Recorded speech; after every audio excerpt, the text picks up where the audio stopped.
नूह में हुए हिंसक घटना के बाद से पूरे खासकर हरियाणा प्रदेश में आजकल गर्मी का माहौल है। जिस तरीके से देखा जाए, कुछ सिलेक्टेड 8 या 9 डिस्ट्रिक्ट में लगातार धारा 144 चल रहा है और जो दंगा हुआ उसके मद्देनजर कई जगह इंटरनेट सेवा भी बंद किया गया।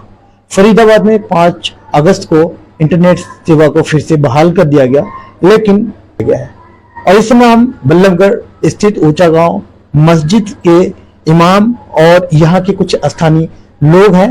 इन लोगों के साथ में बैठकर जो फिलहाल अगर देखा जाए माहौल है उसको लेकर हम बात करेंगे। भाईचारे की बात लगातार इस पे, चाहे वो पार्टी विशेष हो या फिर सामाजिक संगठन के लोग हों या फिर जो भी जिस तरीके से लोग समाज सेवी हैं, लगातार प्रयासरत हैं। मैसेज पे मैसेज दिया जा रहा है कि किसी भी सूरत में कोई अब ऐसी कोई अनहोनी ना हो, कोई और भी ऐसे हताहत होने वाली कोई बात ना आए। लगातार सबसे पहले तो मैं इस मौके पर आपका PNN चैनल है इसका शुक्रिया अदा करता हूं कि आप पहले से ही, चाहे दुख की घड़ी हो चाहे खुशी का मौका हो, हर मौके पर हमारी आवाज़ को, हमारी भावनाओं को लोगों तक पहुंचाते हैं। मैं इसके लिए आपका शुक्रगुजार हूं। इस पर तो हम शक सुबाई नहीं कर सकते कि प्रशासन कहीं भी किसी भी मौके पर किसी भी जगह अपनी उसको मतलब जो मान लो नहीं, हर जगह एक्टिव है, हर जगह पूरी तरह से ये चाह रहा है कि अमन कायम रहे, भाईचारा बना रहे।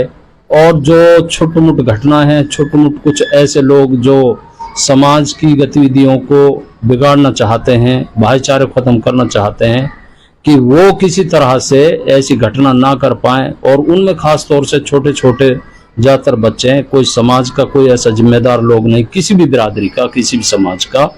ये तो माहौल की अगर बात हो रही है, तकरीबन आज 1 हफ्ते का समय हो गया हादसे के बाद से, माहौल क्या है यहाँ पे? मेरे यहाँ जो माहौल, और मैं ऑलमोस्ट पूरे फरीदाबाद कह रहा हूँ, सबसे ज़्यादा पीसफुल माहौल लगा मुझे। हमारे CP साहब, DC साहब, और मैं मुबारकबाद देता हूँ बल्लभगढ़ के DCP को कि जिसने रात हो दिन हो अपने अधिकारियों को, चाहे उसमें ACP साहब हों, SHO हों, किसी भी तरह उनको मुस्तैदी के साथ में रखा है। और अगर कहीं से कोई मैसेज पहुंचा है तो फौरी तौर पर एक्शन लिया गया है। पुलिस कहने के साथ 5 से 10 मिनट के अंदर अंदर वहां पहुंची है और माहौल को बहुत अच्छी तरीके से मेंटेन किया है। सुनिए सर, जिस तरीके से देखें, कुछ ऐसे हादसे जो होते हैं, कहीं ना कहीं लोगों के जो दैनिक जीवन है बहुत ज्यादा प्रभावित हुआ। बच्चों को स्कूल जाना बंद हुआ, शिक्षाविद हैं, क्या महसूस करते हैं? कुछ अभी भी कहीं भनक है या माहौल ठीक है, शांत हो रहा है? अभी माहौल सही है। जो भी ये घटना हुई है, ये अल्पज्ञानी जो है, जिनके जातिवाद या धर्म का जहर है, उनकी वजह से ये दंगे हुए हैं। क्योंकि अल्पज्ञानी कुछ भी कर सकते हैं, उनको पूरा ज्ञान नहीं है। वो अपने सोशल मीडिया का नाजायज फायदा उठा रहे, जबकि सोशल मीडिया अच्छे काम के लिए होता। लेकिन वो बच्चे जो अनसमझ है और अल्पज्ञान है, वो एक धर्म का, जाति का, इस तरीका का भटकाव पैरावा वीडियो फैलाते हैं, जिससे एक दूसरे समाज में जहर घुस रहा है। और जहर किसी भी चीज के खतरनाक है। जब तक हम शांति, क्योंकि इस देश में सबको हक है। काफी लंबे टाइम का आप लोगों के पास अनुभव है, कुछ ऐसी खामियां नजर आई जो मुस्लिम समाज की हम बात कर रहे हैं, वो अपनी हरकत दिखाई हो और आप लोगों ने उंगली उठाई हो? नहीं, ये जो भी मुसलमान, एक आध बच्चा जो अल्पज्ञानी है, अनपढ़ है और कहीं दूर रहता है, जो बाहर से आए, वो कभी करता है। जो शिक्षित हो गए वो कोई भी कभी नहीं करता। आप सभी को मेरा नमस्कार, आदाब, सत श्री अकाल, राम राम। आज आपके बीच आने का एक विशेष मकसद है। मेरा नाम रविंदर चावला है और मैं सामाजिक कार्य करता हूँ। पिछले कई दिनों से हम लोग देख रहे हैं कि सौहार्द खराब होता जा रहा है, माहौल ख़राब होता जा रहा है। कुछ पक्ष आपस में लड़ाई झगड़ा करने पे उतारू हैं, तो ये बहुत गलत संदेश जा रहा है देश के लिए, विदेशों में भी और हमारे अपने समाज के लिए भी।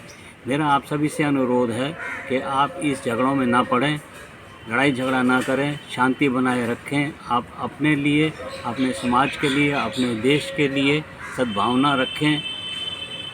आप जैसा कि जानते हैं कि भी हमारे देश में कई बड़े बड़े नेता हैं, कई बड़े बड़े लीडर हैं जिनके बच्चे विदेशों में पढ़ते हैं, बहुत अच्छी अच्छी नौकरियां करते हैं। आपने कभी भी नहीं देखा होगा उनको इन लड़ाई झगड़ों में उनके बच्चों को आते हुए। ये लड़ाई झगड़ा वो अपने स्वार्थ के लिए छोटे छोटे लोगों को साथ में लेकर करते हैं।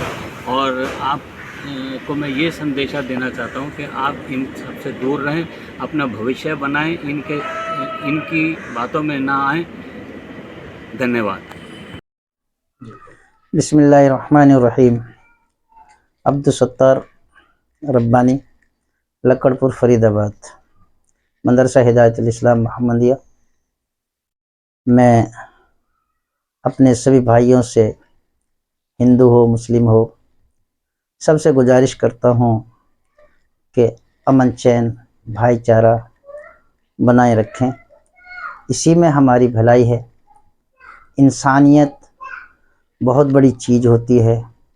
जिसके पास इंसानियत है उसके पास धर्म भी है, जिसके पास धर्म है उसके पास इंसानियत है, और जिसके पास ये सब नहीं है, जो इंसानियत को नहीं समझता, ना वो धर्म को जानता है ना इंसानियत को जानता है।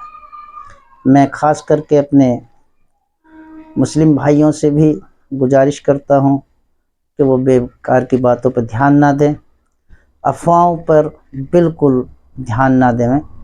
जैसे चल रहा है, अमन और चैन की दुआ करें, अल्लाह ताला ये अमन कायम ऐसे रहे।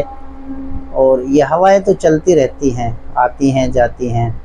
हवा चलती है तो हवा भी निकल जाती है, और ये वक्त भी निकल जाएगा। अपने देश की तरक्की के लिए काम करें। हमारा देश तरक्की कब कर पाएगा? जब शिक्षा होगी। अपने बच्चों को शिक्षा की तरफ लेके चले।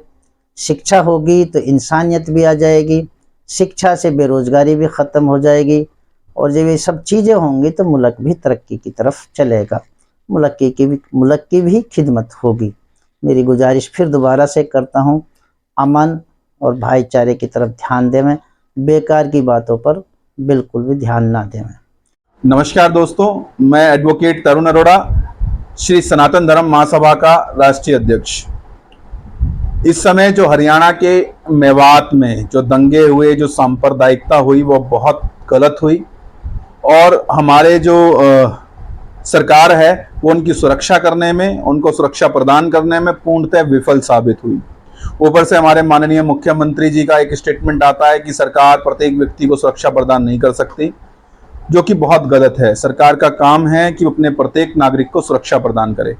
इस हमले के पीछे आखिर असल वजह क्या है, इसको जानना जरूरी है। सरकार को चाहिए कि असल वजह को जाने और इस पर ठोस कदम उठाए। अगर कोई सरकार ये कहती है कि ये तो सांप्रदायिकता फैलाई गई है, किसी वीडियो के माध्यम से फैली है, किसी धर्म सांप्रदायिक ने फैलाई है, तो ये गलत है। इसके पीछे कोई ना कोई मुद्दा विशेष अवश्य जुड़ा हुआ है। क्या ये रोहिंग्या वाले लोगों का फैलाना है? क्योंकि मेवात से हर साल ये यात्रा निकलती थी। आज से पहले वहां पर इस प्रकार का हमला क्यों नहीं हुआ? आज से पहले ऐसे कदम वहां पर क्यों नहीं उठे? आज ही ये हमला होता है। इस हमले में असल व्यक्ति कौन कौन शामिल है, इसका सामने आना बहुत जरूरी है। और बात करें अगर हम अपने समाज को, तो हम यही निवेदन करेंगे कि इस समय हम सरकार पर, कानून पर अपना विश्वास बनाए रखें। कानून अपना काम करेगा, सरकार अपना काम करेगी। जो ये दंगा फैला, सांप्रदायिकता फैली, ये बिल्कुल गलत है। इसमें बहुत सारे निर्दोष लोगों की जानें भी गई। ना तो कोई सरकारें इन निर्दोष लोगों की जानों का खामियाजा भुगत सकती हैं, ना कोई व्यक्ति इन चीजों को पूरा कर सकता। हम अपने फाइनेंशियल लॉसों को तो पूरा कर सकते हैं, लेकिन इस प्रकार के दंगे ना केवल हमारे देश के लिए खराब है, हमारे भाईचारे के लिए खराब है, अपितु जिन लोगों की जान गई उनके परिवार को हम किसी भी तरीके से उन व्यक्तित्व की पूर्ति नहीं कर सकते। देश दुनिया की हर लेटेस्ट खबर देखने के लिए सब्सक्राइब करें हमारे चैनल PNN को, और साथ ही बेल आइकन दबाना ना भूलें।